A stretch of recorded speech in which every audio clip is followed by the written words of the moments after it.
Here we are on Driven Together. I've got Tim Urbania from Jefferson City. He is a musician extraordinaire and a good friend of mine. So now let's go back to start self-driving, and we're going to turn around and get back on the road. So Tim, in your music business, when you use AI to create something, does it feel like it's yours still? Well, yeah, it does, because I mean, you know, some of the technology allows you to just tell them to do a song. You've done that, where you just ask it to do a song, right? And you give them the parameters to do, and it just goes ahead and creates the melody and creates the lyrics and the verse. That, in, you know, if I did that, I wouldn't feel like I had any control. I mean, it'd be still fun. Yeah. But I wouldn't want to take credit for it. Right. But what I'm doing is I've had a lot of these songs through the years that I've never recorded at all, or very poorly, and I'm redoing them using AI. And it's like the promise and the peril. It's just when you render a song, you fix some stuff up. You have to learn the language of how to say, this is the chorus, the verses, and you have to write it all in the lyrics you give them. You have to really spend a lot of time thinking about how AI will interpret what you're doing. And then I play a scratch track with my guitar and voice and some, a couple other voices and things, just to give it an idea of what I'm looking for. But all that takes time, and you have to really learn. And there's lots of keys you have to think how AI works, and you render it through, and in a few minutes, out comes a song that is. And I know anybody who's used this is going to relate to this. There's two feelings you're caught by, like, oh my God, that's so amazing. That is exactly what I wanted. How did it know? I gave it the right cues. We won. But then other times you get through 2 minutes of the song, and then at the end it goes.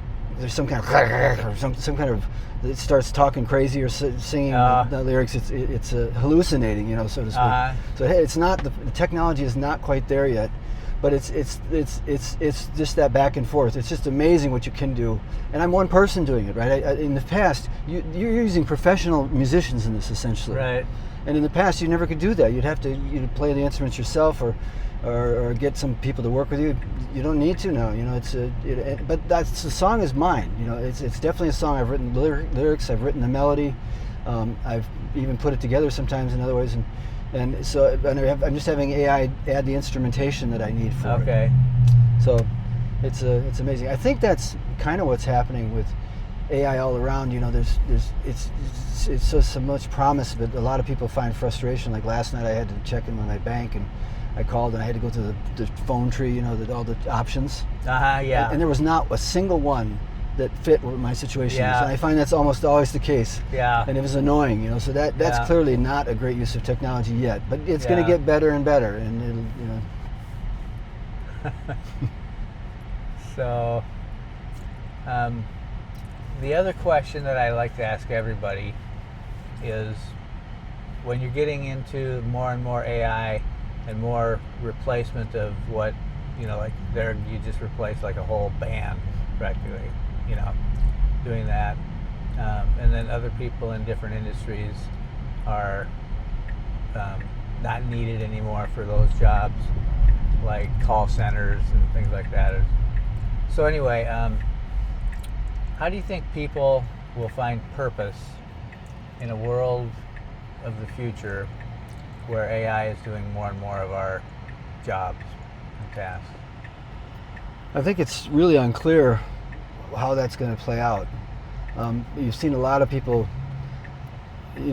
talking about how wonderful it'll be, and even more people talking about how crazy it's going to be, and how it's going to be a disaster.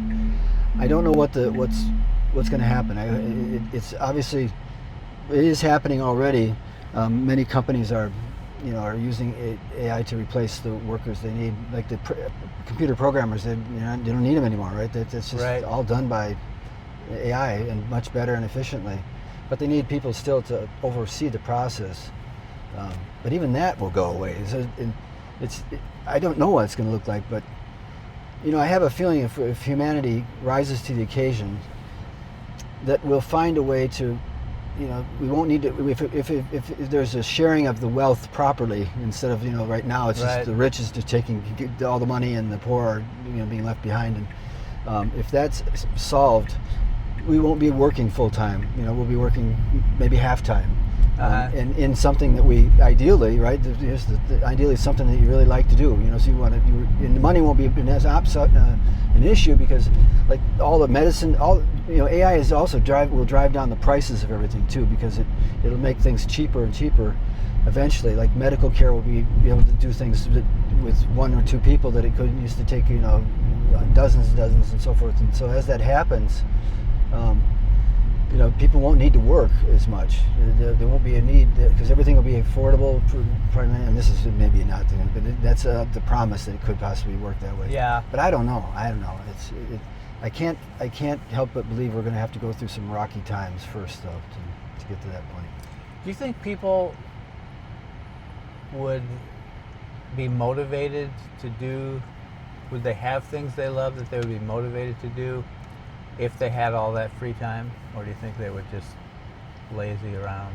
Well, I think it'll be some will rise to the occasion faster than others, but there's going to be a time when some people probably won't know what to do with themselves, and it's not going to be an even transition, I think. But there's I'm a Baha'i, so in the Baha'i faith, there's a saying that if there's a knowledge, if one perfectly understood, will largely, if not totally, reduce fear. And so when people lose their sense of fear, if that happens, which we should, right? We shouldn't fear anything. Everything's going to work out the way it needs to be. But if we lose that source of fear, I think anything is possible. People could be open to thinking very widely about things. Mm. But when that happens, if that does, I don't know. Well, here we are at 3 Story Coffee. I'm looking forward to relaxing, and I appreciate your time this morning, Tim. All right, Mark. Thank you. All right, thanks.